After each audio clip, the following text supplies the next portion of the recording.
रमेश का एक छोटा सा परिवार था जिसमें एक खूबसूरत पत्नी और दो प्यारे बच्चे थे। उसकी पत्नी और बच्चे हर हाल में खुश थे, लेकिन रमेश उन्हें जिंदगी के सारे ऐशो आराम देना चाहता था और इसके लिए वह प्रतिदिन 16 घंटे से भी अधिक काम किया करता था। दिन भर ऑफिस में काम करने के साथ साथ वह सुबह और शाम ट्यूशन सेंटर में ट्यूशन भी पढ़ाया करता था। वह सुबह सुबह घर से निकल जाता और आधी रात के बाद घर लौटता था।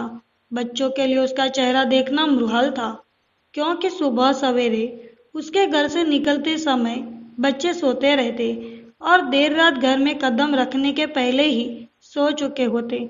हाँ, रविवार को जरूर वह घर पर होता, लेकिन उस दिन भी वह किसी न किसी काम में व्यस्त रहता और उसका समय परिवार के साथ न बीतकर काम करते हुए बीतता।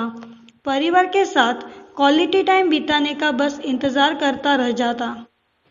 पत्नी अक्सर उसे कहा करती कि उसे घर में वक्त बिताना चाहिए, बच्चे उसे बहुत मिस करते हैं।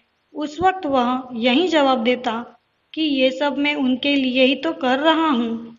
बढ़ते घरेलू खर्च और स्कूल खर्च के लिए मेरा ज़्यादा काम करना जरूरी है। मैं उन्हें एक अच्छी जिंदगी देना चाहता हूँ। रमेश की यह दिनचर्या वर्षों जारी रही। वह यूं ही परिवार को अनदेखा कर कड़ी मेहनत करता रहा। इसका प्रतिफल भी उसे मिला। उसे पदोन्नति प्राप्त हुई, आकर्षक वेतन मिलने लगा, परिवार अब बड़े घर में रहने लगा। खाने पीने और अन्य सुविधाओं की उन्हें कोई कमी न रह गई। लेकिन रमेश का यूं ही काम करना जारी रहा। वह अधिक से अधिक पैसे कमाना चाहता था। पत्नी पूछती कि आप पैसे के पीछे क्यों भाग रहे हैं? हमारे पास जो है हम उसमें खुश रह सकते हैं। तो उसका जवाब होता कि मैं तुम्हें और बच्चों को दुनिया जहां की खुशियां देना चाहता हूँ। बस कुछ साल और मुझे मेहनत करने दो। पत्नी चुप हो जाती। 2 साल और बीते। इन 2 सालों में रमेश बहुत मुश्किल से अपने परिवार के साथ समय बिता पाया। बच्चे अपने पिता को देखने, उनसे बातें करने तरस गए। इस बीच एक दिन रमेश की किस्मत खुल गई। उसके दोस्त ने उसे अपने व्यवसाय में हिस्सेदारी की पेशकश की और इस तरह रमेश एक व्यवसायी बन गया। व्यवसाय अच्छा निकला और रमेश को पैसे की कोई कमी नहीं थी। उसका परिवार अब शहर के सबसे अमीर परिवारों में से एक था।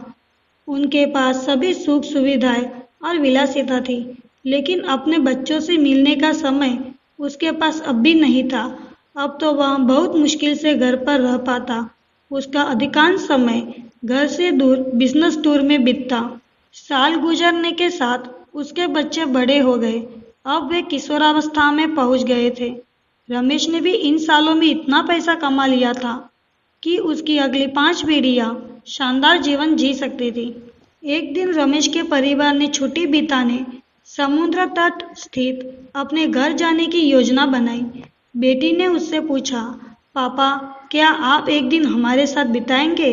रमेश ने जवाब दिया, हाँ जरूर, कल तुम लोग जाओ, मैं कुछ काम निपटा कर 2 दिन में वहां पहुंचता हूँ। उसके बाद का मेरा पूरा समय तुम लोगों का है। पूरा परिवार बहुत खुश हो गया। वे समुद्र तट स्थित अपने घर चले गए। 2 दिन बाद रमेश वहां पहुंचा, लेकिन उस दिन उसके साथ समय बिताने कोई नहीं था। दुर्भाग्य से वे सभी उस दिन सुबह आई सुनामी में बह गए थे। रमेश अपनी पत्नी और बच्चों को कभी नहीं देख सकता था। करोड़ों की संपत्ति होने के बाद भी वह उनके साथ का एक पल भी नहीं खरीद सकता था। वह पछताने लगा। पत्नी के कहे शब्द उसे याद आने लगे। आप पैसों के पीछे क्यों भाग रहे हैं? हमारे पास जो है हम उसमें खुश रह सकते हैं।